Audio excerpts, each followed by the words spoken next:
It's 5 minutes with me.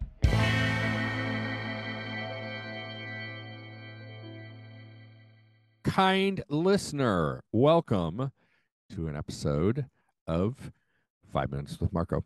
We're in week 4 of our 4-week mini series I'm calling Nuggets. These are disconnected thoughts, just some little bits. I have 4 of them today that we'll all get through in 5 minutes or less. Here we go. Nugget 1. In high school, my parents grew weary of the multiple ways I was finding to abuse their Volkswagen Bug. They issued an ultimatum that I would lose driving privileges for a time if I had another infraction. So I totally panicked when my buddies thought it was hilarious to somehow completely fill the inside of the car all the way to the roof with those tiny styrofoam pellets you find in beanbag chairs, or could find back then. I drove around the church parking lot with the doors open, allowing the styro bits to create their own weather pattern. And then I pumped quarter after quarter into a self-serve car wash's industrial vacuum, making sure I sucked up every single last piece of evidence. All was well, I convinced myself, for a few weeks. Then the first cold day of the fall arrived. Unfortunately, when my dad and I were in the car together, the windows fogged up. As we drove down a major road, my dad reached over and turned on the defrost fan. On a Volkswagen Bug, the windshield is almost vertical and the defrost vents point straight up. How was I to know that they were filled with thousands of patient hiding styrofoam balls which engulfed the inside of the car in a blinding snowstorm?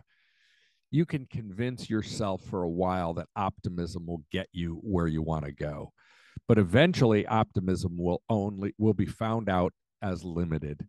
Optimism will fall short. Optimism's great for a short sprint, but hope is needed for a lifetime journey. Nugget 2. Anyone with healthy or unhealthy resistance to change, most of us have this, need a dose of courage from time to time to push us in the direction of innovation.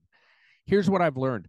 I cannot make myself have courage any more than I can make myself have the fruit of the Spirit. Spiritual courage comes from the Holy Spirit.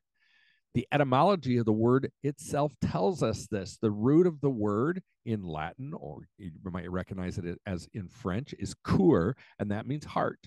And courage literally means to have a full heart. Excitement and praise and rewards and potential can partially fill my heart, but they're not sustainable. My heart can only be truly topped off in the face of significant risk by the fuel of the Holy Spirit. Nugget 3. Confidence misplaced is arrogance at a complete lack of dependence on God. We've all seen that kind of leader. Nope, I don't want to be that guy.